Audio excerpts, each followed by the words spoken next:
कल को बाणों से ताम्र तथा अंधक को मौत के घाट उतार दिया। तीनों नेत्रों वाली परमेश्वरी ने त्रिशूल से उग्रास्या, उग्रवीर्य और महाहनु नामक राक्षसों को मार गिराया। उसने अपनी तलवार से विडाल नामक दैत्य का सिर काट डाला तथा अपने बाणों से दुर्धर और दुर्मुख राक्षसों को यमलोक को पहुंचा दिया। इस प्रकार जब महिषासुर ने देखा कि देवी ने मेरी सेना को नष्ट कर दिया है तो वह भैंसे का रूप धारण कर देवी के गणों को दुख देने लगा। उन गणों में कितनों को उसने मुख के प्रहार से, कितनों को खुरों से, कितनों को पूंछ से, कितनों को सींगों से, बहुतों को दौड़ाने के वेग से, अनेकों को सिंहनाद से, कितनों को चक्कर देकर और कितनों को श्वास वायु के झोंकों से पृथ्वी पर गिरा दिया। वह दैत्य इस प्रकार गणों की सेना को गिरा देवी के सिंह को मारने के लिए दौड़ा। इस पर देवी को बड़ा गुस्सा आया। उधर दैत्य भी क्रोध में भरकर धरती को खुरों से खोदने लगा तथा सींगों से पर्वतों को उखाड़ दोकर धरती पर फेंकने लगा और मुख से शब्द करने लगा। महिषासुर के वेग से चक्कर देने के कारण पृथ्वी क्षुब्ध होकर फटने लगी। उसकी पूंछ से टकराकर समुद्र चारों ओर फैलने लगा। हिलते हुए सींगों के आघात से मेघ खंड खंड हो गए और श्वास से आकाश में उड़ते हुए पर्वत फटने लगे। इस तरह क्रोध में भरे हुए राक्षस को देख चंडिका को भी क्रोध आ गया और वो उसे मारने के लिए क्रोध में भर गई। देवी ने पाशफेकर दैत्य को बांध लिया और उसने बंध जाने पर दैत्य का रूप त्याग दिया और सिंह का रूप बना लिया। और ज्यों ही देवी उसका सिर काटने के लिए तैयार हुई कि उसने पुरुष का रूप बना लिया, जो कि हाथ में तलवार लिए हुए था। देवी ने तुरंत ही अपने बाणों के साथ उस पुरुष को उसकी तलवार ढाल सहित बींध डाला।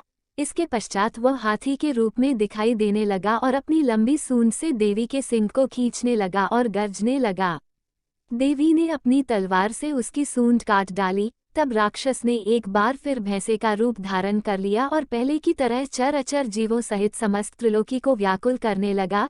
इसके पश्चात क्रोध में भरी हुई देवी बारंबार उत्तम मधु का पान करने लगी और लाल लाल नेत्र करके हंसने लगी। उधर बलवीर्या तथा मद से क्रुद्ध हुआ दैत्य भी गरजने लगा। अपने सींगों से देवी पर पर्वतों को फेंकने लगा।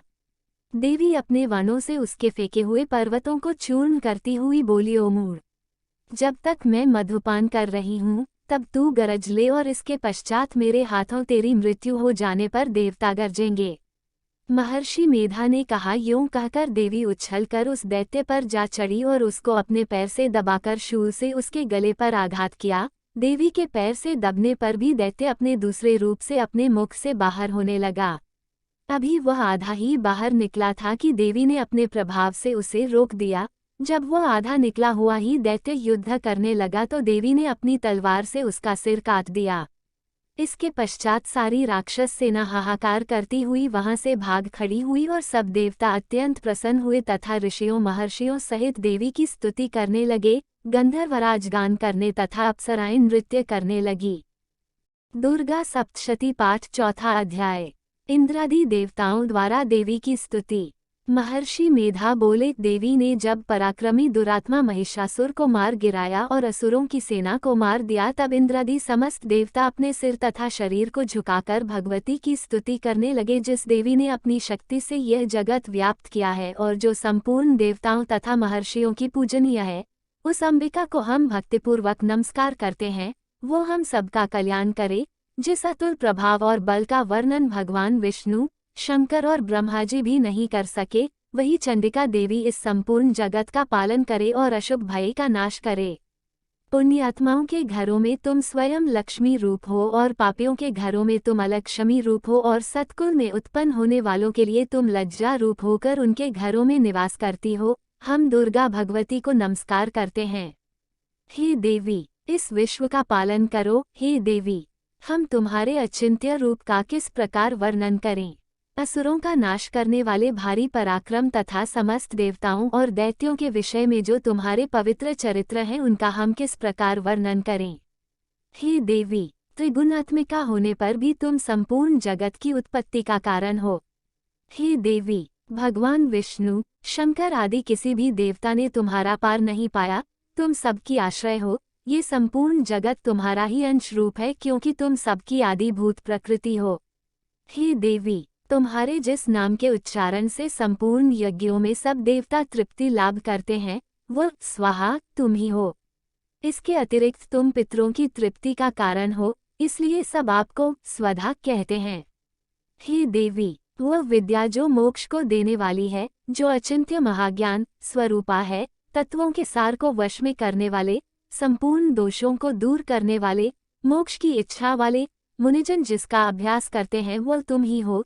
तुम वाणी रूप हो और दोष रहित ऋग तथा यजुर्वेदों की एवं उद्गीत और सुंदर पदों के पाठ वाले सामवेद की आश्रय रूप हो। तुम भगवती हो। इस विश्व की उत्पत्ति एवं पालन के लिए तुम वार्ता के रूप में प्रकट हुई हो और तुम संपूर्ण संसार की पीड़ा हरने वाली हो। हे देवी, जिससे सारे शास्त्रों को जाना जाता है, वह मेधा शक्ति तुम ही हो और दुर्गम भवसागर से पार करने वाली नौक भी तुम ही हो। लक्ष्मी रूप से विष्णु भगवान के हृदय में निवास करने वाली और भगवान महादेव द्वारा सम्मानित गौरी देवी तुम ही हो। मंद मुस्कान वाले, निर्मल पूर्णचंद बिंब के समान और उत्तम सुवर्ण की मनोहर कांति से कमनीय तुम्हारे मुख को देखकर भी महिषासुर क्रोध में भर गया। ये बड़े आश्चर्य की बात है। और हे देवी, तुम्हारा यही मुख जब क्रोध से भर गया तो उदयकाल के चंद्रमा की भांति लाल हो गया और तनी हुई भौहों के कारण विकराल रूप हो गया।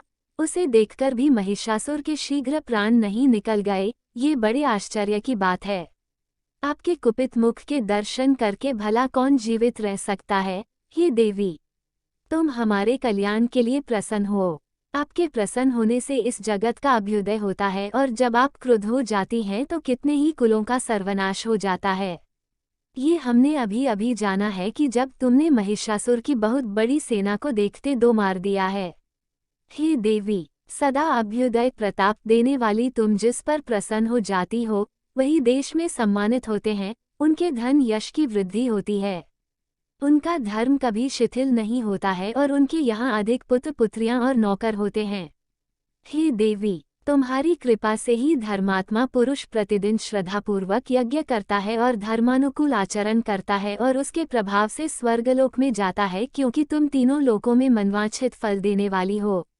हे माँ दुर्गे, तुम स्मरण करने पर संपूर्ण जीवों के भय नष्ट कर देती हो और स्थिर चित्त वालों के द्वारा चिंतन करने पर उन्हें और अत्यंत मंगल देती हो।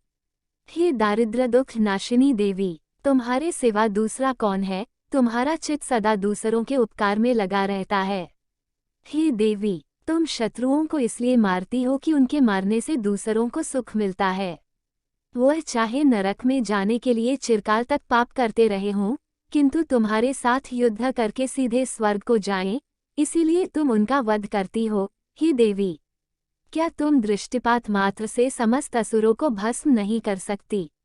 अवश्य ही कर सकती हो, किंतु तुम्हारा शत्रुओं को शस्त्रों के द्वारा मारना इसलिए है कि शस्त्रों के द्वारा मरकर वे स्वर्ग को जावें। इस तरह से हे देवी, उन शत्रुओं के प्रति भी तुम्हारा विचार उत्तम है। हे देवी, तुम्हारे उग्र खड्ग की चमक से और त्रिशूल की नोक की कांति की किरणों से असुरों की आंखें फूट नहीं गई। उसका कारण ये था कि वे किरणों से शोभायमान तुम्हारे चंद्रमा के समान आनंद प्रदान करने वाले सुंदर मुख को देख रहे थे। हे देवी, तुम्हारा शील बुरे वृतांत को दूर करने वाला है और सबसे अधिक तुम्हारा रूप है, जो न तो कभी चिंतन में आ सकता है और न जिसकी दूसरों से कभी तुलना ही हो सकती है। तुम्हारा बल व पराक्रम शत्रुओं का नाश करने वाला है।